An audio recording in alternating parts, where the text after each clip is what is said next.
다시 성경 보도록 하겠습니다. 성경은 신약성경 마가복음 5장 25절로 34절까지 교독합니다. 성경은 신약성경 마가복음 5장 25절로 34절까지의 말씀을 우리 한 절씩 교독하시겠습니다.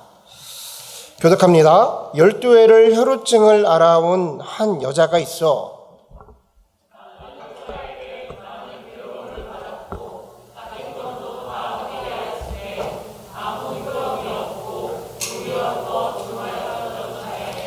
예수의 소문을 듣고 무리 가운데에 끼어 뒤로 와서 그의 옷에 손을 대니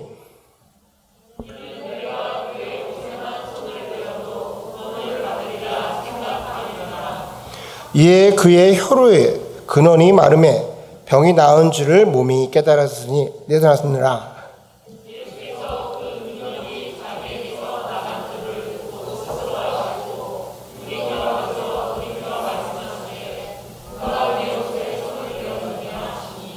제자들이 여짜오되 무리가 에워싸 미는 것을 보시며 누가 내게 손을 대었느냐 물으시나이까 하되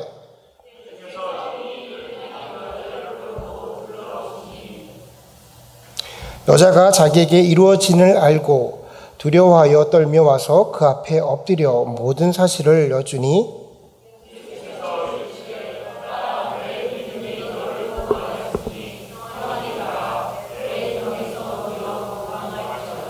아멘. 오늘 저와 여러분이 나눌 말씀의 제목은 예수 나의 참 소망, 예수 나의 참 소망이라는 제목으로 말씀 나누도록 하겠습니다. 지난주 우리는 플로리다에서 들려온 안타까운 소식으로 인해서 마음이 많이 아팠습니다. 플로리다에 위치한 아파트 건물이 무너져서 무려 156명, 지금 더 늘어났을 것 같은데 그 실종된 인구만 그렇고요. 이미 많은 사망자가 발생한 걸로 알고 있습니다. 영상을 보신 분들도 계시겠지만 그 영상을 보면서 아마 비슷한 생각을 했을 거예요. 여기가 미국이 맞나? 진짜 여기가 미국이 맞나? 라는 생각이 떠오르셨을 겁니다. 이것이 정말 세계 최강의 나라라고 불리우는, 그렇게 최고의 나라라고 불리우는 미국에서 벌어질 수 있는 일인가? 이런 생각을 아마 하셨을 거라고 생각을 해요. 인사사고죠. 어디서나 발생할 수 있는 사고를 가지고 앞에서 세계 최고의 나라를 운운하게 되는 것은, 이런 얘기를 하는 것은 저와 여러분에게 비슷한 경험이 있었기 때문입니다. 여기 계신 분들은 거의 다 떠올릴 거라고 생각을 하시는데 1995년에 한국에서 삼풍백화점 사건이 있었죠. 아마 그 당시에 한국에 계셨던 분들은 플로리다 아파트가 붕괴되는 사건의 그 장면을 보면서 동일하게 아마 삼풍백화점 장면을 떠올렸을 거라고 생각을 해요. 여러분, 1995년에 벌어졌던 삼풍백화점 사건은 안전불감증이 부른 말 그대로 부실시공으로 벌어졌던 사고였습니다. 그러니까 후진국에서나 벌어졌던 일이라는 거예요. 후진국에서나 벌어질 법한 일이 미국에서 벌어지니까 미국 사람들이 받아들이기가 어려운 겁니다. 여러분, 미국이 어떤 나라입니까? 이 미국이 어떤 나라냐면 진짜 흔하게 길거리에서 다리 공사 하나 하는데도 7, 8년을 하는 나라잖아요. 제가 2008년도에 미국을 이렇게 떠났다가 다시 이렇게 돌아온 일이 있는데 2008년도에 떠났다가 2015년에 돌아왔거든요. 그러니까 한 얼마나 된 건가요? 한 횟수로 한 8년 정도인데 제가 떠날 때에 여기 도로 18번 도로가 공사를 하고 있었는데 돌아와서 보니까 공사를 하고 있더라고요. 그게 미국이잖아요, 우리가. 제가 전문가는 아니지만 그냥 대충 보기에 다리 보수 공사 하는데 한국 개념으로 한 6개월이면 고칠 것 같은 것을 말 그대로 6, 7년을 하는 나라가 미국입니다. 검사에 검사, 인스펙션을 하고 또 하고 매년 나와서 검사하고 그런 나라가 미국인데 미국에서 이 일이 벌어지니까 미국 사람들이 너무나도 큰 충격을 받는 거예요. 여러분, 미국의 집들이 60년, 70년, 50년, 40년, 그러니까 1940년대 집들도 많잖아요. 그런데 80년도에 지었던 집이 붕괴가 되니까 충격이 온 겁니다. 자, 이런 사고가 발생하니까 우리에게 자동적으로 소환되는 이야기가 있어요. 뭐냐면 삼풍백화점 당시에 마지막으로 생존했던, 구출되었던 박승현이라는 그런 박승현 양의 이야기가 소환됩니다. 그 당시 아가씨죠. 그 아가씨가 무려 17일 만에 구조가 됐다고 그래요. 17일 만에. 야, 대단한 거 아닙니까?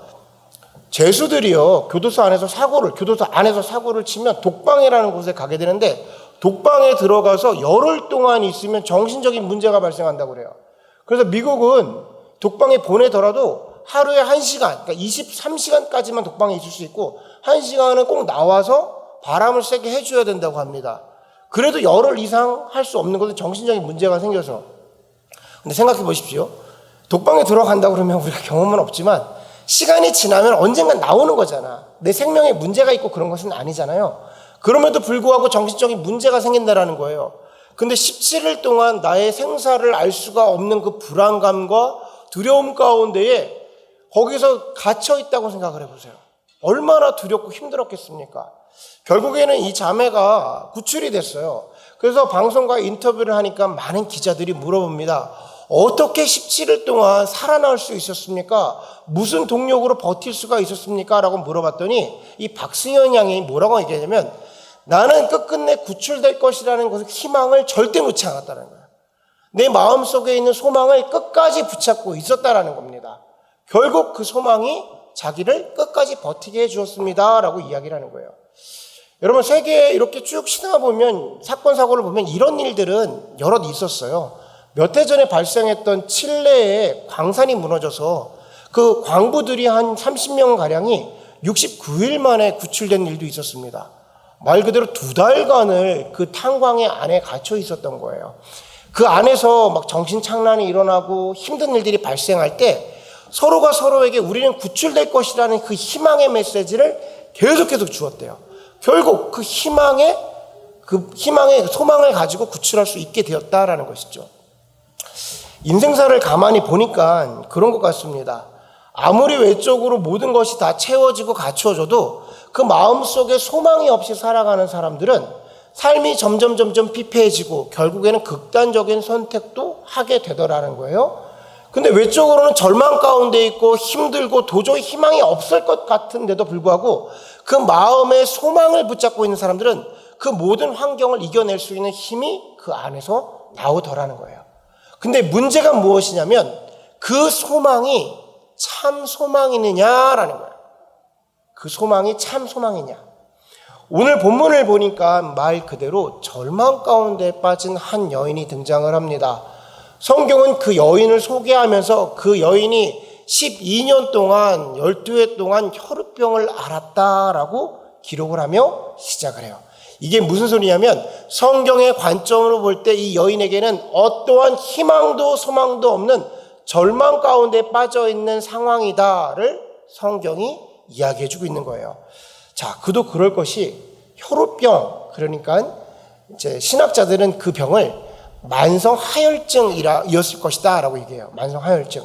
여성의 자궁 안에서 원인을 알지 못하게 계속해서 하혈이 벌어지는 일입니다. 여러분, 당시에는 이 병이 불치병이었다고 그래요. 그렇겠죠. 지금도 만약에 그런 일이 벌어진다면 아주 상세하게 세밀한 정밀 검사를 맡아봐야 될 거 아닙니까? 당시에는 그럴 수 있는 의료 기술이 없기 때문에 불치병으로 치부가 되었어요. 원인을 알지 못하는 병으로 인해서 내가 몸에 고통을 당하는 것도 억울한데 그 병의 형태 때문에 사람들이 그 여인을 부정하다 정하고 그 사람을 피하기 시작하는 거예요. 여러분, 병이 12해입니다. 사람이 6개월만 아파도 동네에 소문이 쫙 퍼져요.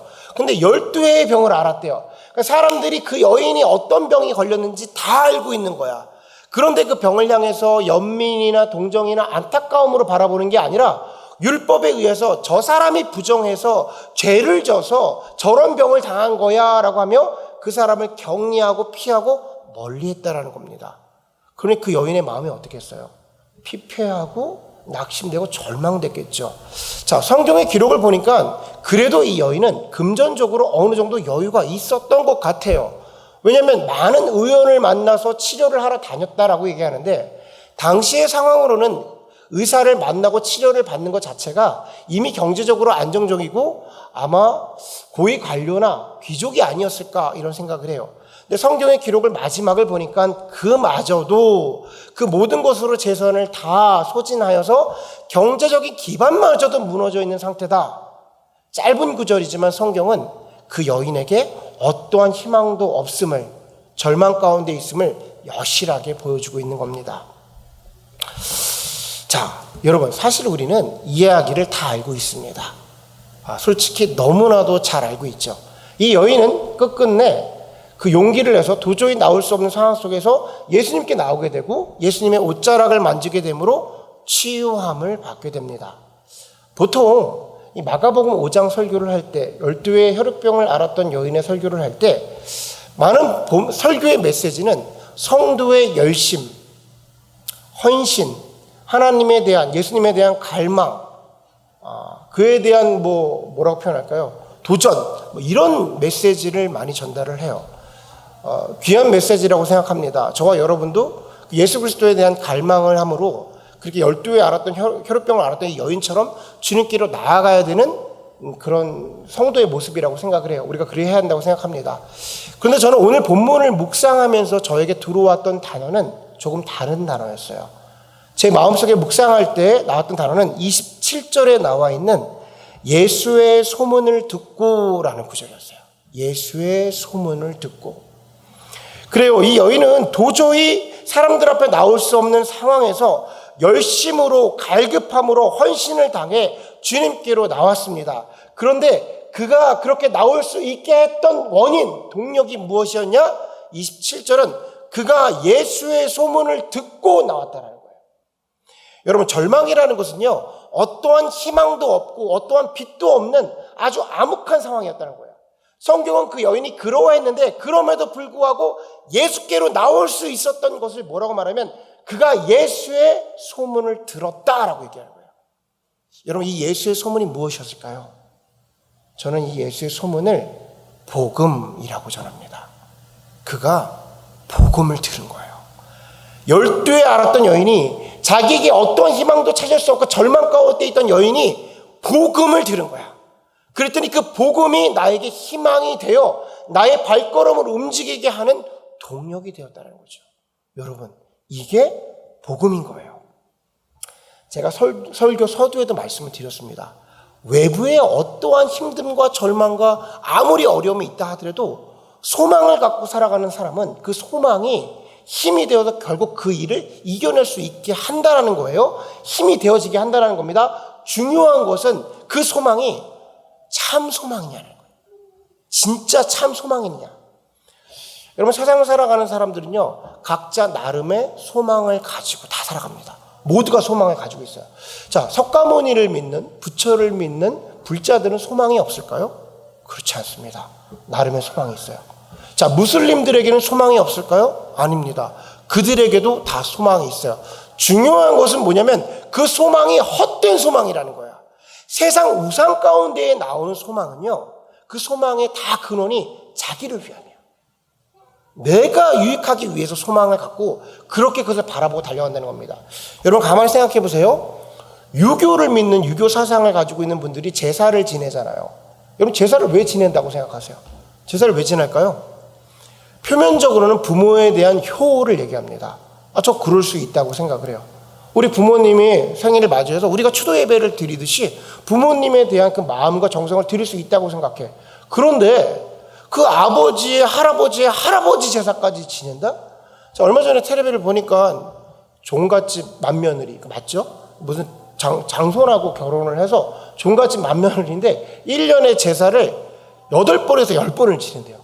그게 그냥 제사를 지내는 게 아니라 풀코스, 그 사진에 나와 있는 풀코스 있잖아요. 한상 차리는 거를 1년에 10번을 하신다라는 거야. 그래서 가족들이 다 모여서 그거에 매진한다는 겁니다. 1년에 10번이면 한 달에 한 번은 그걸 해야 된대요. 여러분, 얼굴도 알지 못하는 조상의 제사까지 지내는 게 정말 효라고 생각하십니까? 혹시 제가 유교는 잘 모르지만 그 조상들로 하여금 어찌어찌 잘 되어서 나와 내 후손이 잘 되기 위한 나를 향한 제사는 아닌가요? 어찌됐든 간에 세상의 모든 사람들은 나름의 소망이 있는데 그것들이 다 헛것이라는 것이죠. 헛된 소망으로 살아간다는 겁니다. 저는 오늘 본문을 묵상하면서 지금 이 시대의 상태가 12해 동안 혈루병을 앓고 있는 여인과 같은 상태이지 않는가? 그렇게 절망 가운데 빠져 살아가고 낙심 가운데 빠져가고 있는 그런 모습이 아닌가? 이런 생각을 해본 겁니다. 지난번 설교 때 제가 다시 사랑에 빠지고 싶다 이런 설교 제목을 두고 노래를 하나 틀어드렸잖아요. 정승환의. 그러면서 여러 가지 내용을 얘기하면서 고독이 밀려온다라는 거예요.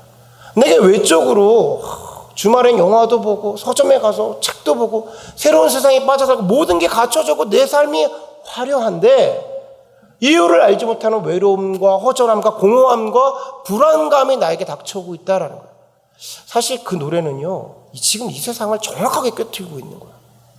지금 이 세상이 그러하다라는 거예요. 수많은 사람들이 불안감에 그 마음의 공허함에 원인을 찾지 못함 가운데 있는 거예요. 근데 가만히 생각해 보십시오. 세상이 사단이 그렇게 가벼운 존재는 아니거든요. 모든 사람들에게 그게 있는데 그 원인을 알지 못해요. 내지는 자기가 외로운 것을 발견하지 못해요. 잘 보십시오. 우리가 살아온 인생을 보세요. 세상이 그걸 발견하지 못하게 눈을 가리우는 소망을 줘요. 그 소망이 뭐냐면 세상 가운데에 무언가를 이룰 수 있는 목표점을 줍니다. 여러분, 우리가 예수를 알기 전에 예수를 알았다 하더라도 우리의 젊은 나날의 소망이 무엇이었어요? 우리의 목표점이 무엇이었어요? 열심히 공부해서 대학을 가는 거야. 대학을 가가지고 뭔가 좋은 직장에 가는 거야. 직장에 가면 조금 더 저 물질을 채우면 내가 어느 자리에 가게 되면 저 차를 타게 되고 저 집에 가게 되면 그 소망에 있어서 내가 잘 살 수 있지 않을까라는 거예요. 그런데 그런 것들이 채워졌더니 그 노래가 뭐라고 말해요? 다 화려해. 채워졌더니 뭐야? 공허하더라는 거야. 다 있는데 외롭더라는 거야. 고독하다는 거야. 예전에는요, 여러분, 이런 삶이 가지고 있는 인간의 본질적인 공허함을 언제 느끼냐면 50세에서 60세에 느끼셨어요. 우리 부모님 세대를 보든지 우리 삼촌 세대를 한번 보십시오. 인생이 빠듯빠듯하고 바빴어요. 진짜로 경쟁을 해야 되는 사회를 살아가는 것이죠. 그러니까 그때쯤 되면 자녀도 어느 정도 키우고 삶이 안정적으로 보니까 내가 공허하더라는 거야. 그래, 본질적인 문제를 하겠는데 지금은 그렇지가 않습니다. 왜냐하면 물질적인 부분이 우리 자녀 세대 그리고 우리 세대가 채워진 거야. 그러니까 빨리 온 거예요. 20대에도 30대에도 이걸 느끼게 된 겁니다. 채워져 버리니까. 자, 이것만의 원인은 아니다 하더라도 지금 세상 가운데 불안, 두려움, 공황장애, 그 외에 많은 정신적인 현대병이라 불러요. 왜 그러냐면 이런 원인이 많이 있는 거야. 내 마음 가운데에. 이거라고만 말할 수 없지만 분명히 내가 채워지지 않는 공허함을 느끼고 있는 겁니다. 제가 지난주에 목장 가운데 재미난 이야기를 들었어요. 우리 집사님을 통해서 들은데 아마존에 보면 애완돌을 애완돌. 애완견이 아니고 애완돌을 판대요. 이 돌이 뭐냐면 굴러다니는 돌멩이 있잖아. 자갈 같은 거. 이쁜 자갈 같은 거를 박스에 팔아서 판대요. 이게 35불이고 40불이래. 걔가 이름이 있대. 무슨 앤드류 이런 식으로 이름이 있대라는 거야. 돌하고 이야기를 한다는 거지. 그래가지고 이 돌은 뭐라고? 앉았다 일어났다를 할 수가 있대네. 이미 기본 장착돼 있대. 그러니까 생각해 보십시오. 중요한 건 이게 팔린다라는 거야. 제가 보기에 너무 이상한데 애완돌을 앉혀놓고 애완돌과 같이 애완돌을 사랑해주고 애완돌에게 나의 마음을 나의 정신을 반영하고 투영하고 내 자아를 반영하는 거잖아. 이 세상이 좀 이상하지 않습니까, 여러분? 그리고 더 나아가서 확장돼서 얘기해 주는데 그 애완돌을 갖고 있는 사람들이 모여서 이렇게 플레이데이션을 한다고 그러더라고. 이게 모르겠어요. 제가 이상한 건지 제가 세상을 못 따라가고 있는 건지 잘 모르겠으나 세상이 정상은 아닌 것 같습니다. 그 마음이 허전한 거죠. 한국 프로그램 보면 저는 한 번도 제대로 본 적은 없는데 나 혼자 산다 그래가지고 뭐 이렇게 혼자 살아가는 거를 막 사람들이 풀어주잖아요. 제가 작년에 코로나 때문에 가족들이 한국으로 자기네 살겠다고 4개월 동안 떠나가지고 나 혼자 4개월 동안 나 혼자 산 적이 있어요. 그러고 나서 제일 먼저 제가 했던 게 뭐냐면요, 여러분. 책상을 TV 앞으로 옮겨놓고 밥을 먹을 때 그 TV를 틀어놓고 밥을 먹으면서 하는데 제가 느낀 거는 이렇습니다. 나름 괜찮았어요. 저도 이 시대를 살아가는 동일한 시대를 살아가는 사람 있잖아요. 이게 나름 위로가 주더라고. 밥을 먹을 때 먹방을 틀어놓고 같이 밥을 먹는 거야. 그러니까 나도 밥을 먹는 것 같고 쟤도 밥을 먹는 것 같고 외로움을 이렇게 달래고 있더라고. 자, 오늘 설교를 준비하면서 제가 여러분한테 드리고 싶은 구도가 이렇습니다. 무슨 소리냐면 우리도 12의 혈우병을 앓은 여인과 같았었다라는 거야. 잘 들으세요? 그랬었다라는 거야. 우리도 절망 가운데 있었고 우리도 힘들었었다라는 거야. 그런데 지금 우리가 12의 혈우병을 앓고 있습니까? 아닌 거야. 우리는 왜 그러냐면 우리는 그 여인과 같이 열심히 가지고 예수께로 나아갔더니 예수의 옷자락을 잡았더니 예수님으로 하여금 구원이 이루어진 거야. 오늘 본문을 잘 읽어보시면 어떤 형성이 되어 있냐, 뭐라고 형성되어 있냐면 이 여인이 내가 예수께로 가면 구원을 얻을까 함이더라라고 그래요. 함이러라라고 표현해요. 이게 원어를 해석하면 계속해서, 그러니까 미완료거든요. 계속해서 되뇌인 거야. 내가 예수께로 가면 구원을 얻을 수 있을 거야. 구원을 얻을 수 있을 거야. 되뇌이다 복음에 반응하여 나간 겁니다. 자, 여기서 말하는 1차적인 구원은 이 여인이 가지고 있던 구원은 그 정신적인 구원이 아니에요. 우리가 말한 구원이 아니라 나의 몸에 있는 질병을 치유케 되는 1차적인 구원을 생각했던 거야. 그런데 마지막 절을 보면 예수님께서 뭐라고 말하냐면 너의 믿음이 구원을 이루었나니 평안히 가라라고 말해요. 자, 예수님이 주신 평안은 뭐야? 예수님이 주시는 구원은 뭐였어요? 자, 육체적인 구원뿐만 아니라 그 영혼의 구원까지 영원히 살 수 있는 구원을 주셨습니다. 그랬더니 예수님이 하시는 말씀이 뭐냐면 평안히 가라라고. 샬롬이 나오는 거예요. 자, 여러분, 제가 누누이 말하잖아요. 예수님이 우리에게 주시는 게 뭐예요? 세상이 줄 수 없는 평안이라니까.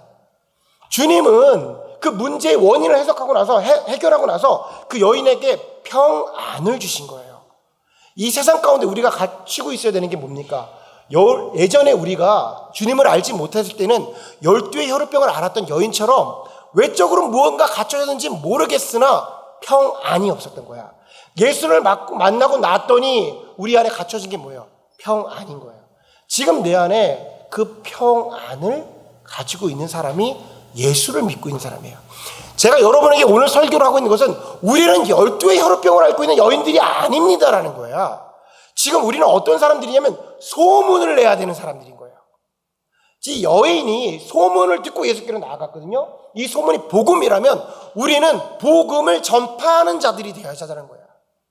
여러분, 세상에는요 예수님을 알지 못하기 때문에 그들이 알게 모르게 눈에 가두어서 자기의 소망 가운데 가고 있는지는 모르겠으나 어찌됐든 그들 가운데는 주님이 주시는 평안이 없기 때문에 12의 혈우병을 앓고 있는 여인과 똑같은 상태야. 언젠간 발견됩니다. 그럼 우리가 뭘 해야 돼요? 소문을 내야지. 우리는 소유했으니까, 우리는 그 시간을 지났으니까, 우리는 더 이상 거기에 매여 있지 않으니까 소문을 내야 되는 겁니다. 복음을 전파해야 되는 거예요. 그들이 거기 가운데 말말라 있지 않게. 12에 알았던 이 여인이 소문을 듣고 나왔잖아. 소문을 듣고 나왔잖아. 여러분, 이 소문을 내는 사람이 성경에 누구예요? 소문을 냈던 사람이 누굽니까? 수가성 여인이 소문을 내.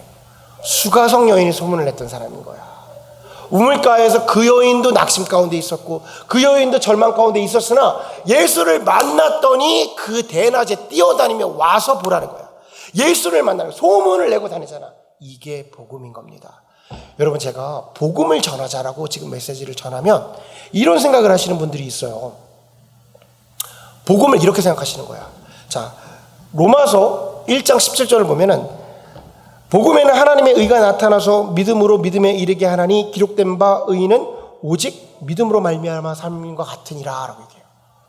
그러니까 복음을 뭐라고 생각하냐면 내가 예수 그리스도의 십자가 사건을 그 팩트를 전해주면 복음에는 능력이 있어서 알아서 워킹을 해가지고 그게 그 사람의 마음을 변화시켜서 저 사람을 구원케 할 거야 라고 생각해요. 그래서 단순하게 꼭 그런 마음은 아니라 하더라도 나가서 그냥 복음을 외쳐 전해. 자, 여러분들 마음속에 오해가 생길까 봐 이렇게 생각합니다. 우리가 길을 가다 보면은 맨하탄 같은 데 보면은 십자가를 짊어지고 복음을 전하시는 분도 있어요. 한국 개념으로 말하면 불신지옥 예수 천당 이거 마치는 분도 있어요. 지하철에서 막 십자가를 들면 할아버지들이 막 예수 믿어 막 안 믿으면 죄인이야 막 뭔가 우리에게 이질감이 있을 수 있어. 저는요 그분들 보면서 그분들에게 맡겨진 사명을 감당하신다고 생각해요. 저 그거 잘못됐다고 생각하지 않습니다.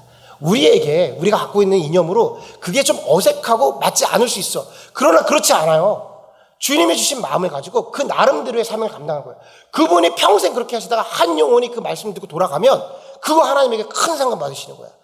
여러분, 그게 맞네 틀린의 방법론을 떠나서 저는 우리가 젊은 사람들이니까 지금 우리에게 또 하나의 제시해 주자면 그냥 복음을 전한다고 해서 워킹하고 끝나지 않는다라는 거예요. 그분들은 그분의 사명을 감당한다면 우리에게 주어진 것은 무엇이냐? 저는 이렇게 생각합니다. 우리가 소문을 내는 것은 지난번 설교와 마찬가지로 내가 누리고 있는 예수가 드러나야 돼요. 내가 누리고 있는 평안이 드러나야 돼요.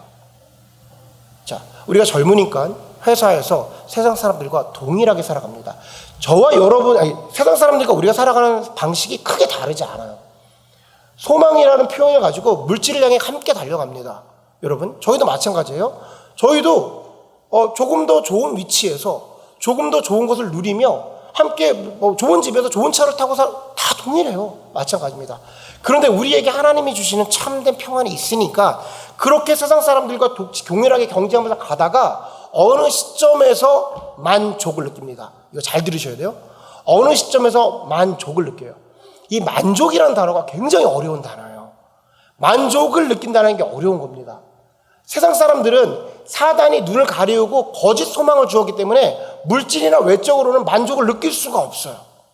만족을 느낄 수가 없습니다. 그래서 좀 더 내가 예를 들어서 아반떼를 타다가 소나타를 타면 더 좋을 것 같고, 소나타를 타다가 그랜저를 타면 더 좋을 것 같고, 제네시스를 타면 더 좋을 것 같고, 가보셔. 더 좋은 것들이 보이게 돼 있어. 만족을 느낄 수가 없는 거야. 오직 내 안에 만족을 느낄 수 있는 것은 예수님이라는 참 소망이 주어졌을 때 그로 인해서 만족을 느끼는 겁니다. 여러분, 제가 지난주에 우리 혜준 씨가 해준 얘기여서 전해드릴게요. 우리가 살고 있는 뉴저지가 미국에서 제일 좋은 주로 지정됐다고 합니다. 뉴저지가요, 미국 주 중에서 제일 살기 좋은 주래요. 여러분, 표정들 봐. 미국이 어떤 나라입니까? 전 세계에서 제일 좋은 나라죠. 그 전 세계에서 제일 좋은 나라에서 제일 살기 좋은 곳이 뉴저지래요. 이렇게 환호를 하든지. 우리가 거기 살고 있는 사람들 아닙니까? 우리는 누군가의 꿈을 살고 있는 사람이야. 근데 우리에게 불평불만이 있죠, 여러분. 불평불만이 외적으로 채워줄 수 없어요. 우리는 누군가의 꿈을 살고 있는 사람들이라고. 그런데 외적으로 채워줄 수 없어요. 그 남자들 흔히 하는 얘기가 있는데, 군대에 있을 테레비를 보면서, 군대에서 이제 그 찐따들이 모여가지고 테레비를 봐요. 야, 사회 나가면 저 대학생들 진짜 좋겠다. 나 빨리 제대하고 저거 나갔으면 좋겠다라고 해. 그럼 대학교를 나가. 그럼 대학교에 가서 친구들끼리 내가 진짜 취업만 됐으면 좋겠다. 취업이 돼서 직장만 얻으면 진짜 내 인생 끝날 것 같아. 직장을 얻어. 그러면 내가 언제 대리다니? 언제 과장 되니? 과장 되는 언제 저 부장 돼서 부장 돼가지고 인생을 다 기르면서 이런 생각해요. 테레비 보면서 군대 있을 때가 제일 좋았다. 그때 진짜 아무 생각 없이 그때가 제일 행복했다. 외적으로는 안 되는 거야. 그죠? 여러분, 만족이라는 것은 그런 겁니다. 우리는 미국의 뉴저지를 사는 사람들이에요. 그런데 외적으로 그렇게 만족하십니까? 그렇지 않아요. 자, 그런데 세상 사람들과 비슷하게 경쟁을 하며 동일하게 세상 사람들이 우리를 보면서 경쟁 상태로 느끼고 하는데 어느 시점에 우리가 더 이상 달리지 않네? 좋은 차도 사고 좋은 집도 얻고 그럴 수 있어요. 근데 같이 달리다가 이 사람들이 계속 달리는데 어느 시점에 달리지 않아, 멈춰. 그리고 만족한대. 그러면서 저 벌어지는 소득을 가지고 선교를 가는 거야. 주변을 돕는 거야. 예수의 흔적을 뿌리는 거야. 그 누리고 있는 것을 세상에 흘려보내는 거야. 이쪽이 이상한 겁니다. 이쪽이 여기를 보면서 나랑 똑같이 달렸는데 동일한 생각을 갖고 왔는데 얘가 어느 순간 멈출 때는 이 세상 사람들이 뭐라고 말했냐면 저 바보들, 저 한심한 것들, 저런 기회가 있었는데 멈춰섰어. 근데 여기서 다른 원천적인 기쁨을 갖고 멈추는 거야. 그리고 흘리는 겁니다. 여러분, 우리가 더 이상 물질적으로 무엇을 향해 달려가요? 멈출 때 바람이 있어요. 우리가 채워져야 될 걸 채우고 가십시오. 근데 어느 순간에 예수님께서 이제 됐어, 흘려보내가 있습니다. 그때에 멈추고 흘려보낼 때에 사람들이 궁금한 거죠. 물어보고 싶은 거죠. 왜냐, 어느 순간에 그 사람들이 공허함이 찾아올 때 너는 그때 어떻게 멈출 수 있었어?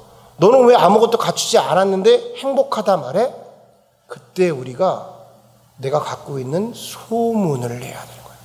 소문을. 왜냐면 그 사람은 혈우병 환자니까. 절망 가운데 있으니까. 자, 실체는 아까 그런 얘기 했잖아요. 그 소망이 참 소망이냐? 여러분, 저와 여러분이 갖고 있는 게 참 소망입니까?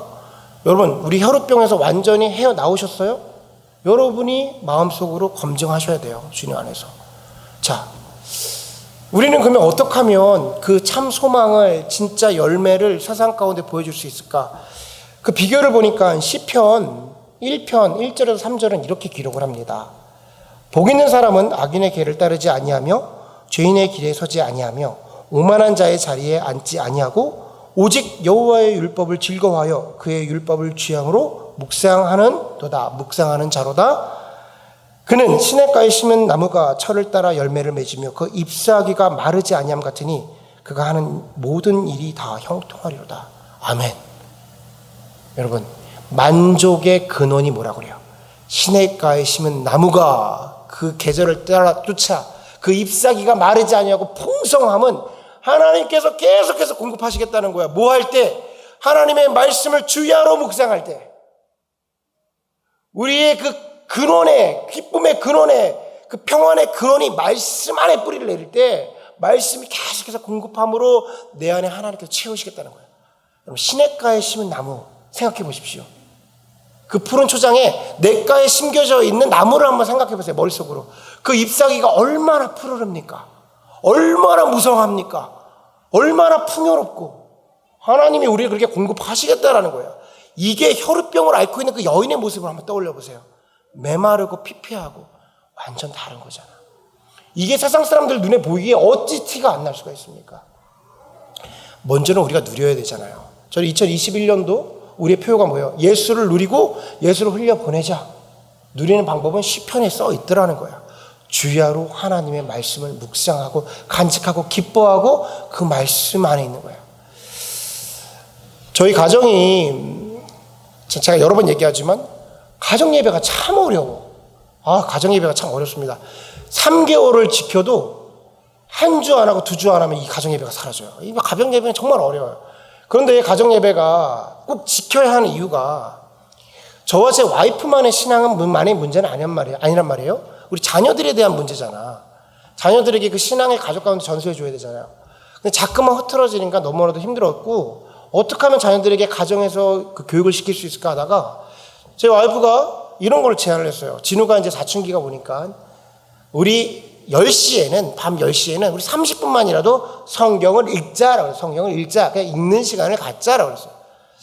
참 고맙더라고. 제가 지난번 설교 때도 얘기했지만 참 고맙더라고. 왜냐면 목사가 그런 얘기를 하면, 예전에 우리 아버지가 저한테 했던 그런 게 있어요. 그래가지고 그게 좀 싫더라고. 나는 아버지가 막 창세기 다 써. 뭐 읽고 이런 수준이 아닙니다. 창세기를 쓰래. 힘들었거든. 그런 율법적인 부분이 될까봐 진우한테 얘기를 했더니 진우도 좋아 그러더라고. 아직 이제 쌍둥이들이 없으니까. 그래서 이제 우리가 10시가 되면 꼭 그 시간을 지켜서 10시 30분 동안 성경을 읽습니다. 여러분, 아이들에게 30분 동안 성경 읽는 게 쉬운 일은 아니에요. 그렇게 쉬운 일은 아닙니다. 성경을 읽어. 진우가 이제 한글로도 읽고 영어로도 읽고 그렇게 시간이 갑니다. 그렇게 한 주, 2주를 읽다가 그렇게 끝나는 게 조금 심심할 수가 있잖아. 좀 능동적으로 달려들라고. 이제 그러면은 성경을 읽고 나서 그 안에서 질문 2가지를 너가 해야 돼. 아빠가 목사니까 아빠가 대답해 줄 수 있으니까 질문 2가지를 해. 그랬더니 요즘에는 이제 집사람이 더 많이 질문해서 좀 문제인데 계속해서 질문을 하게 되는 거야. 그런데 그 말씀 가운데에 풍성함이 있습니다. 저희가 사무엘상을 읽고 있는데, 그러니까 어떻게 해서 사울이 그렇게 피폐해지고 있는지, 어떻게 해서 다윗은 하나님에게 그렇게 선택을 됐는지, 하나님은 다윗의 어떤 모습을 보고 하는지 질문이 나오는 거야. 궁금한 거야. 그 안에서 그 안에서 골리앗과의 싸움을 보면서 그 안에서 이 진우가 원초적인 질문이 나오는 거야. 여러분, 말씀이 가까이에 있으니까 한 번, 2번 더 사고하게 되고, 그 사고가 하나님을 베이스로 하는 사고가 되게 되고, 그 시선으로 세상을 바라보게 되니까 내 안에서 하나님의 시선으로 더욱더 풍성해짐이 있더라는 거예요. 아이들도 있습니다. 저에게도 있습니다. 여러분에게도 있는 거예요. 주야로 말씀을 묵상할 때에 우리가 시냇가에 심겨진 나무가 되는 겁니다. 공급을 받는 것이죠. 여러분, 저와 여러분은 이 안에는 소문을 들어야 하시는 분도 있어요. 제가 이제 한쪽으로만 설교를 해서 그런데 이 안에도 참다운 복음을 들어야 되는 분도 계십니다. 그런데 이 안에 많은 분들은 이미 12의 혈루병을 넘어선 사람들이에요. 우린 이미 예수 그리스도의 옷자락을 잡았습니다. 자꾸만 이 본문을 읽으면서 계속해서 그 자리에서 열심 가운데 매여 있지 않으셔야 돼요. 이제 우리는 누가 돼야 되냐? 소문을 내는 사람이 되었으면 좋겠습니다. 소문을 내서 세상 가운데 메말라 있는, 절망 가운데 있는 사람들에게 예수의 참다운 복음을 전할 수 있는 저와 여러분 되기를 주님의 이름으로 간절히 소원합니다. 아멘. 아멘. 우리 이 시간에 찬양 부르면서 또한 기도하도록 하겠습니다. 우리의 삶이